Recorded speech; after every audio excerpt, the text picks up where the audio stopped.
guys, welcome back to my channel. I'm Pamela and we are going through the Law of One books. We are about to start book 3 and I wanted to do an intermission because those of you who have gone this far with me as we go through the books, some of you do have a lot of questions, but I wanted to take an intermission because these books are called the Law of One, and some of you, you're wondering, well, what is the Law of One? We should kind of know what that is by now.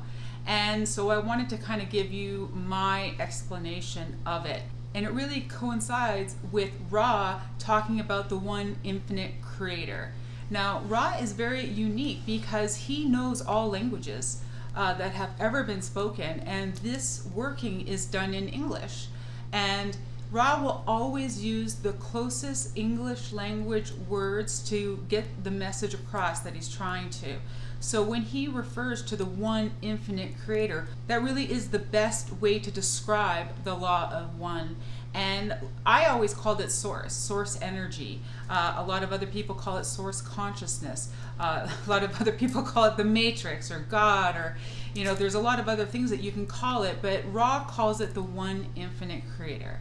And so when we go through this, I look at this as a science perspective, and so did the people that did this work. The questioners were scientists, and they were really trying to get their mind around how our universe works and how it was created.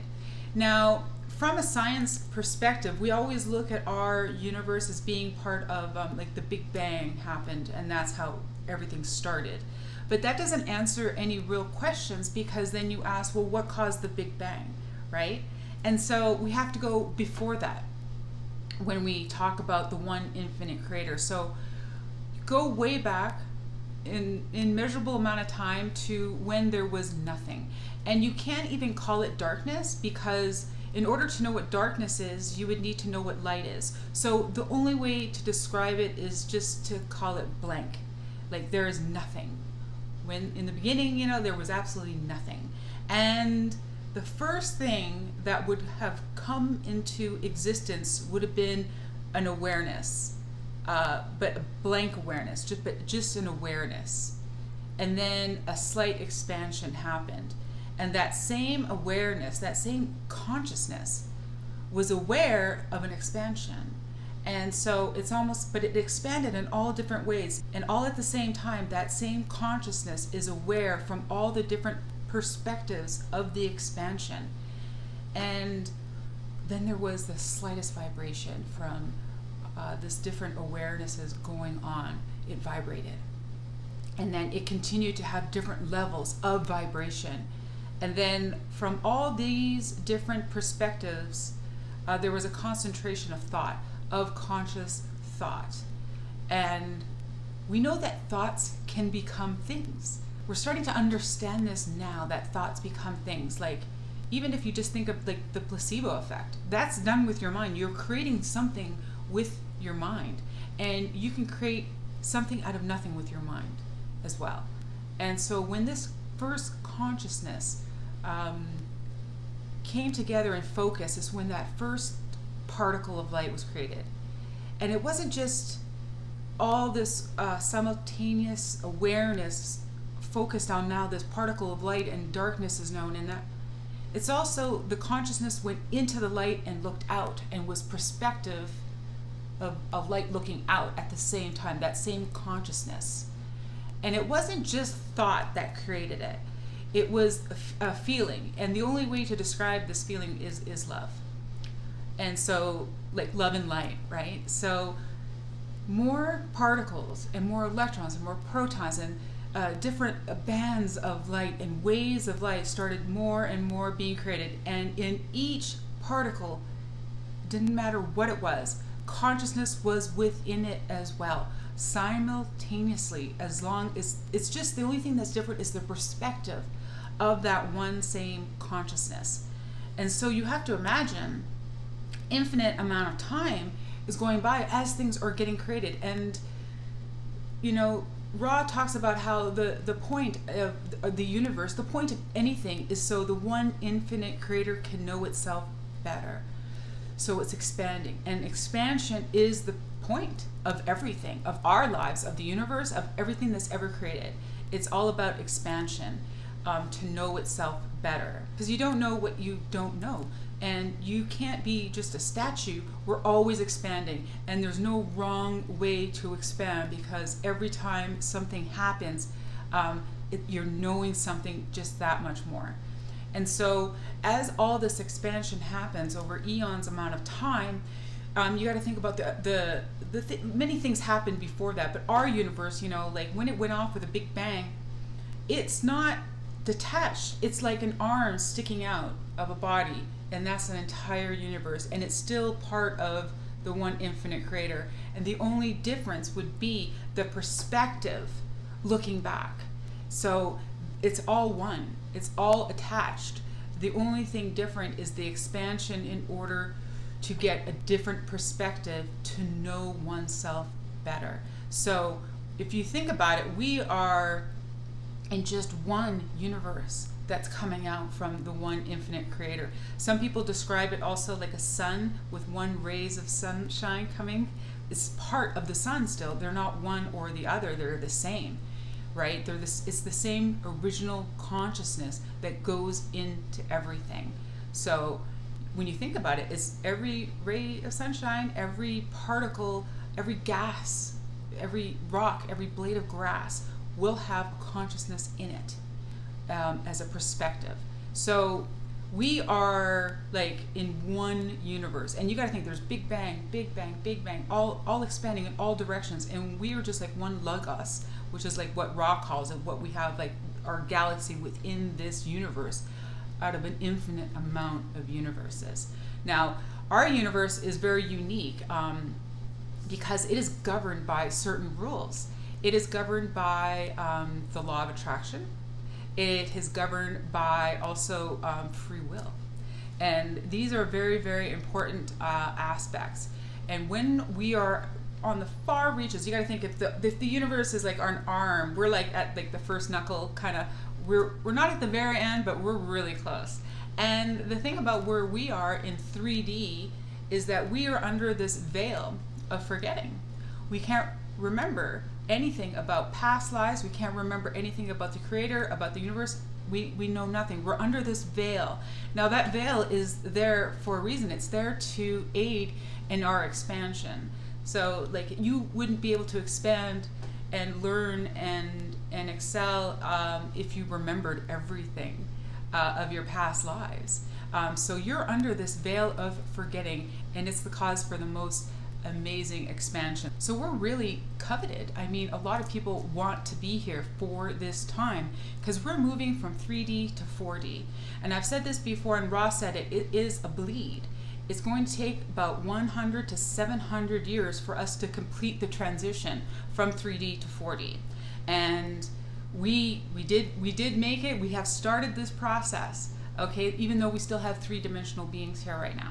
And the thing is, we have like really just front row seats to this, because everyone wants to be here to experience a 3D reality, because even Ra talks a lot about the wanderers, and there's star seeds here, and you know they have a lot of great names, and you know the Pleiades, you know, and the rainbow children and the crystals, and you know everyone wants to be here, because this is one of the very few places in the universe where you can go behind the veil of forgetting, in a place that has free will and has the law of attraction governing it. It is a really special place, and if you want to really expand your existence and your perspective, this is like one of the few places really that you can go to really pay off, say, a lot of karma that you have. You can pay off huge amounts of karma when you're in this reality and you're under the veil of forgetting. And that's why a lot of people want to come here. Now, humans got bogged down a lot in their karma, so we barely made it into 3D service to others opposed to service to self. We're not exactly overachievers here, which I find funny. So, and I was also thinking, you know, there's so many children that have Down syndrome and have special needs, and you know, we choose our lives. that we are going to have while we're here. And in the very last episode that I put out of the Law of One, again, Rob put it beautifully. He always has the best language to describe what he's talking about. And he said that when you choose your life, you know, you kind of like your higher self will snake in and put consciousness into whatever life you choose. So your higher self is on that side of the veil, okay? But you are behind the veil. Part of your higher self is behind the veil of forgetting to play this out. That's why, but even your higher self cannot interfere with free will. So when you're going through this life and you want to talk to your higher self for aid, your higher self wants to see you excel. They want you to accomplish what you have chosen to accomplish during this lifetime. So the way Ra explained it is that you're looking at this huge poker tournament going on. And you can see all the tables, you can see all the people at the tables, their hands, you can see how the deck is stacked. So you know how things are going to play out from the perspective of Source.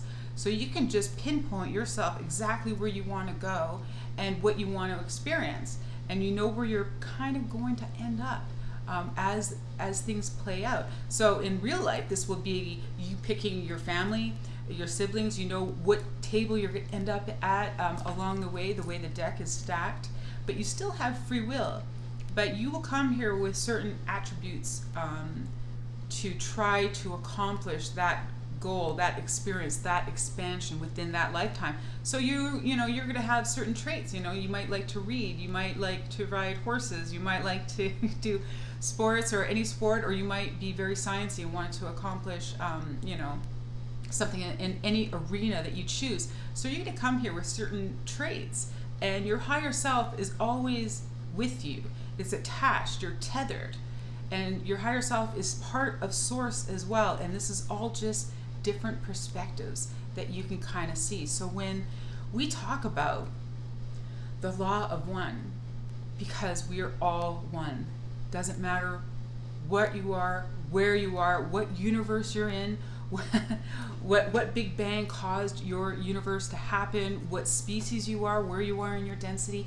It just doesn't matter where you are, because if you remember, it all came from that same one consciousness, and we are part of it. We just have a different perspective in order for expansion. So I wanted to give you guys that little like synapse, because we're far enough along in the books for the Law of One where it's easier to kind of understand, and it took the scientists like quite a while to grasp really what Ra was always trying to explain. And I love that they called the books the Law of One, because it really does make sense. They could have called it the One Infinite Creator, I guess, but I like the Law of One better. I think they did a good job choosing that title. So I wanted to give you guys that little bit of an intermission about like some of my downloads that I've gotten about this topic. My downloads that I get now, I got them when I was a lot younger, and I actually got this download when I was probably, I want to say 9.